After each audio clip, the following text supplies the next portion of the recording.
అందరికీ నమస్కారం అండి. ఆనందంగా జీవితాన్ని ఆస్వాదించడానికి అమ్మ మాటకు స్వాగతం.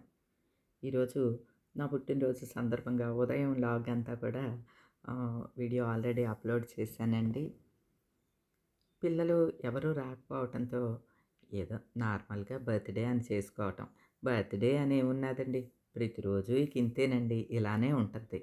కాకపోతే ఒక కొత్త చీర కట్టుకుని ఏదో వచ్చిన వాళ్ళకి టిఫిన్‌లు పెట్టడమో అలా, అంటే ఏదన్నా నా పుట్టినరోజు ఈవేళ అని చెప్పి విశేషంగా ఇవ్వటంలో ఆనందం ఉంటుందండి.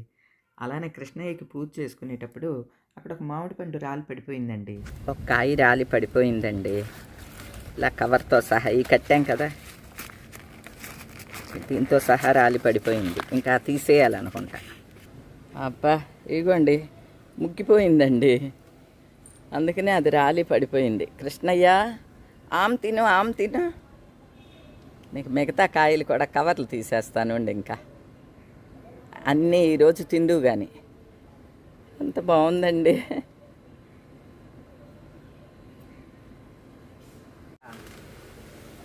తయారైపోయినట్టున్నాయండి. ఒకటి రాలి పడిపోయింది, చూపిస్తాను. ఆ వెనక పడిపోయింది అన్నమాట. అందుకనే ఇక ఈవేళ ఇవి తీసేద్దాము అని అనుకుంటున్నాను. అమ్మో, తీసేయాలండి. కలర్ వచ్చేసింది.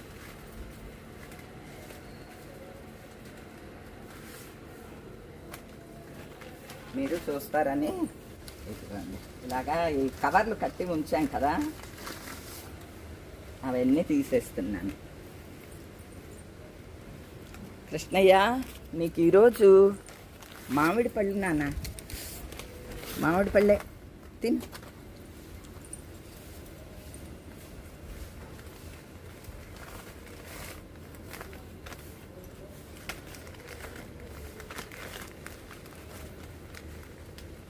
రేపుకి వస్తాను, ఈవేళ అంతా నువ్వు తినేయి, సరేనా?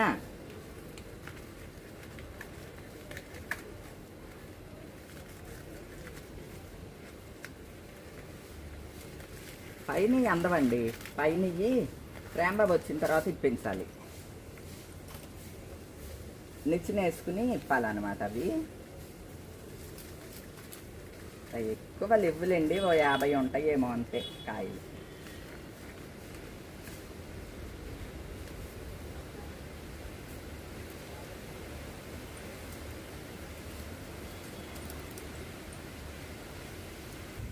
ఇవిగోండి, నాకు అందినంత మటుకు కోసాను,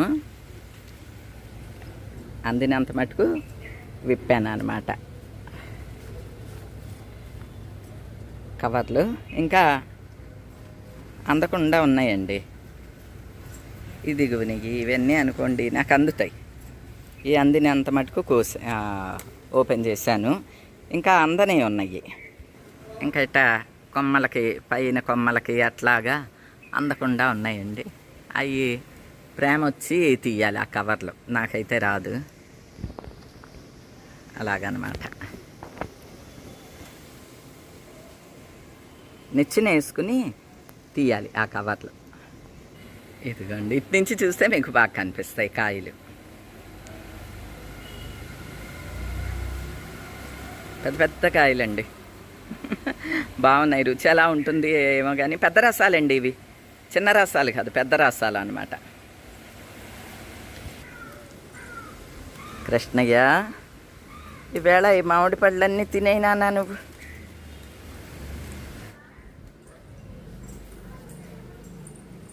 దానా తినేసావా?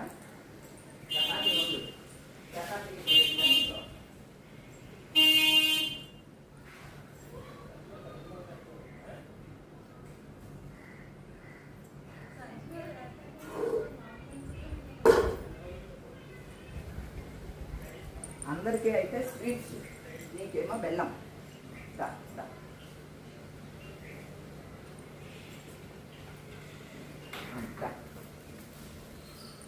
ఇలా అనాలన్నమాట. ఇలా మీకు విషయం చెప్పడానికి వచ్చినాయి. రోజు వచ్చే గోవులే. ఇది విషెస్సా మాకు? ఇలా విషెస్సా? విషెస్సా ఇది మాకు? నా బర్త్డే విషెస్ అంటండి. చెవులు చూడండి.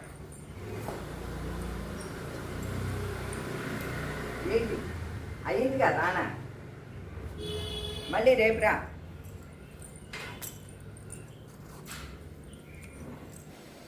చూడండి గుడికి బయలుదేరామన్నమాట. అమ్మవారి గుడికి వెళ్ళి అమ్మవారికి కూడా దర్శించుకుని వచ్చేసేస్తాము.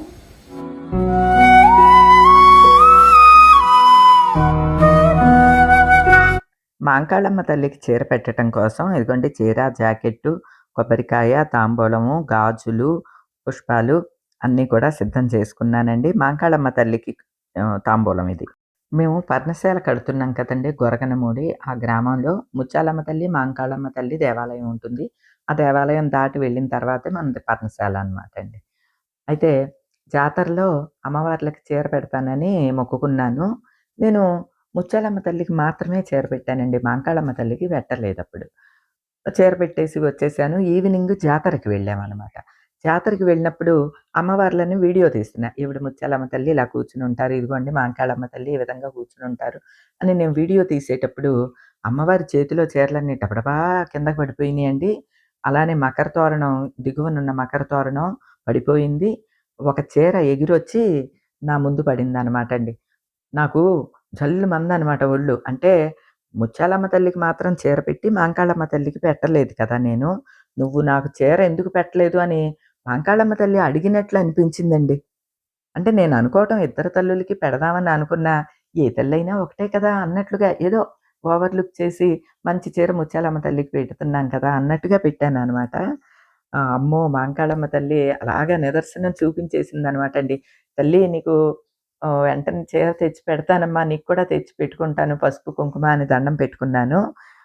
ఇది ఇప్పుడు మీరు చూస్తున్నది జాతరలో అలంకారం అనమాట అండి. అలానే జాతర రోజున ఎలా అమ్మవారి చీరలు పడిపోయినాయి అన్నది మళ్ళీ మరొకసారి ఈ వీడియో పెడుతున్నాను. పక్కన చూడండి. ఇక డైరెక్ట్‌గా అమ్మవారు చెప్పేశారండి అంతే. మహంకాళమ్మ తల్లి అండి అమ్మవారి విగ్రహం. ఇదిగోండి అమ్మవారు చక్కగా పీఠం వేసుకుని కూర్చునుంటారు. దిగువనేమో అమ్మవారి ఉత్సవ విగ్రహం ఉంటుంది. ఒక చేతిలో కత్తి, ఖడ్గం, మరొక చేతిలోనేమో కుంకుమ, పసుపు కుంకుమలు పుచ్చుకున్న మహంకాళమ్మ తల్లి. తల్లి అమ్మ మహంకాళమ్మ తల్లి కాపాడు తల్లి, కరుణించు తల్లి. అమ్మ కూడా చీర తెచ్చి పెడతాను. మధ్యాహ్నం ఆవిడికి పెట్టాను.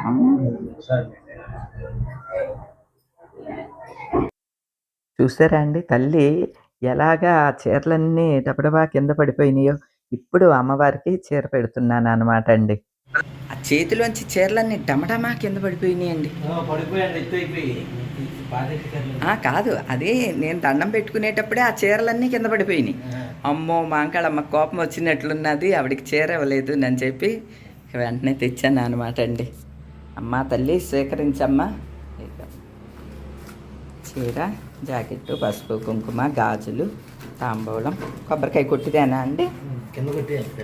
అలాగే చూపించిందో చూడండి అమ్మగారు. ఆ తల్లి సత్యం అలా చూపించిందండి. నేను అనుకున్నా ఇద్దరికి చీరలు తెద్దాము అని అనుకున్నానండి. కానీ ఎందుకో బై మిస్టేక్గా ఆవిడికి ఇచ్చేసాను ముత్యాలమ్మ తల్లికి. ఈవిడికి ఇవ్వలేదని నాకు అలా నిరూపణ చేశారు. ఆవిడ చూపించింది ఆ తల్లి. అమ్మ కట్టుకో అమ్మ చీర, కట్టుకో తల్లి కట్టుకో. అమ్మా తల్లి అదిగో అమ్మ నీకు చీర సమర్పించాను, కట్టుకోమ్మా తల్లి, బంగారు తల్లి.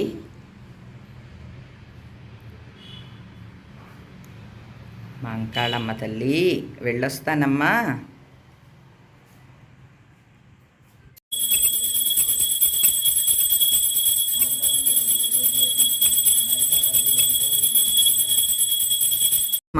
ముత్యాలమ్మ తల్లి వెళ్ళిరానా?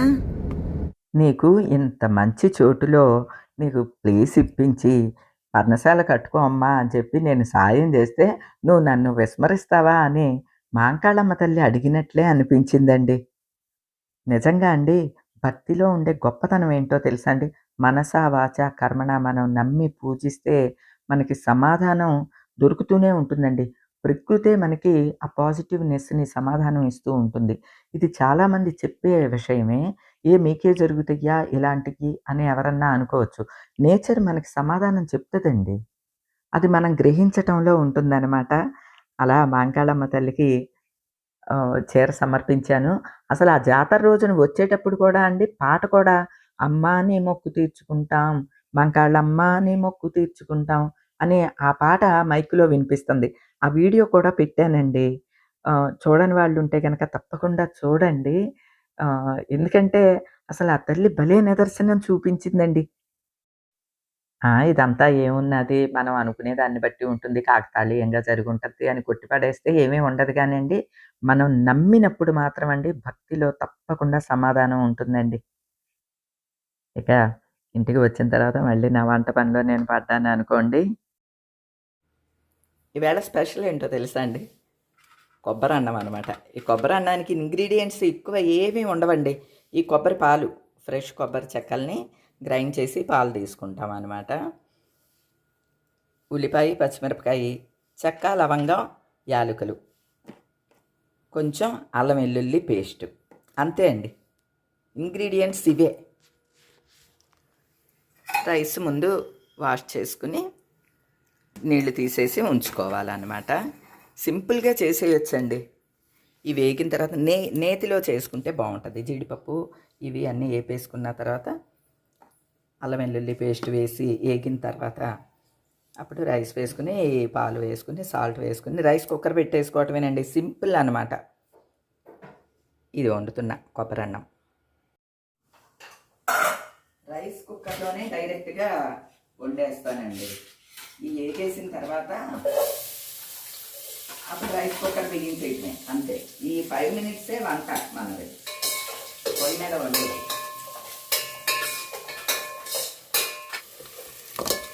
ఇందులో ఎటువంటి పలావు దినుసులు అవి ఏమీ వెయ్యమన్నమాట అండి.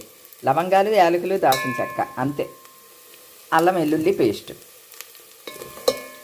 మళ్ళీ మిగతా మసాలాలు, పలావ్ మసాలాలు అవన్నీ వేస్తే దీని ఫ్లేవర్ మారిపోతుందండి. ఇదిగోండి రైస్ వేసేసి కొబ్బరి పాలు కూడా వేసేయాలి. మనం మామూలుగా నీళ్ళు ఎలా వేసుకుంటామో కొలత దానికన్నా కొంచెం తక్కువగా వేసుకోవాలి. డబ్బాన్నర వండాను. 4 ఇదిగోండి కొద్దిగా పసుపు, సాల్ట్ వేసేయటమే. ఇదిగోండి ఇలాగ రైస్ కుక్కర్ పెట్టేయటమే అంతే. అదే ఉడికిపోతుంది. ఇంకా రెడీ అయిపోయింది అనమాట అంతే. మామూలు రైస్ ఎలా ఉడుకుతో అలా ఉడికేస్తుంది కదా. టేస్ట్ అయితే సూపర్గా ఉంటుంది కొబ్బరి పాలతోటి. నేనైతే ఇంకా ఏమీ కలుపుకోనండి ఇందులో. కనీసం పెరుగు చట్నీ కూడా కలుపుకోను. అంత ఇష్టం అనమాట. మా వారి కోసం అయితే కొద్దిగా చికెన్ కర్రీ వండానండి. నేనైతే ఉట్టిదే తింటానండి కొబ్బరి అన్నం. నాకు ఇలానే ఇష్టం. ఏవండి ఉన్నది ఇద్దరు ఎందుకు ఎంత వండారు డబ్బాన్నర అని అనుకుంటున్నారా? ఇది మాకు చాలా ఎక్కువైపోద్దండి. అర డబ్బా అయితే ఎక్కువ మాకు. కానీ వరం వీళ్ళందరికీ ఇవ్వటం కోసమని వండాననమాట. సూపర్‌గా కుదిరిందండి. చాలా బాగున్నది. ఈ కొబ్బరి అన్నం ఇప్పటి వరకు ట్రై చేయని వాళ్ళుంటే మాత్రం తప్పకుండా ట్రై చేయండి. చాలా బావుంటది. సింపుల్‌గా అయిపోతుంది. రుచిగా కూడా ఉంటుంది. నా బర్త్‌డే రోజున ఇదేదో పెద్ద బ్రహ్మాండమైన వంటకంలాగా ఇది వండుకున్నాం. నిజంగా నా మటుకు నాకు బ్రహ్మాండమైన వంటకమేనండి. ఈ చిన్న చిన్న ఆనందాలే గొప్ప సంతృప్తినిస్తాయండి. ఏది ఏమైనా అండి, నాకు ఇప్పుడు 60 ఏళ్ల వయసండి. ఇక 60 ఏళ్ళు. రేపటి నుంచి 60వ ఏడు అనమాట అండి. ఈ వయసులో మనకు కావాల్సిందేంటి అనంటే, మన వాళ్ళందరూ బావుండాలి, ఆరోగ్యం బావుండాలి. మన చేత్తో 10 మందికి ఏమన్నా పంచగలిగి ఉండాలి. నాకది బలమైన కోరిక అనమాట అండి. అంతకు మించి ఇంకా ఏమీ ఉండదు. నాకు ఎవ్వరి విషయం పట్టదండి. ఎవరి గోల కూడా పట్టదు. అసలు నెగెటివ్ వైపు తల తిప్పే చూడను. మీకు కూడా తెలుసు ఆ విషయం. ఇంత పాజిటివ్‌గా ఉండటానికి కారణం కూడా భగవంతుడేనండి. ఆయన ఆశీస్సులు మనందరి మీద ఉండాలని మనస్ఫూర్తిగా కోరుకుంటూ ఈరోజుకి ఇదేనండి.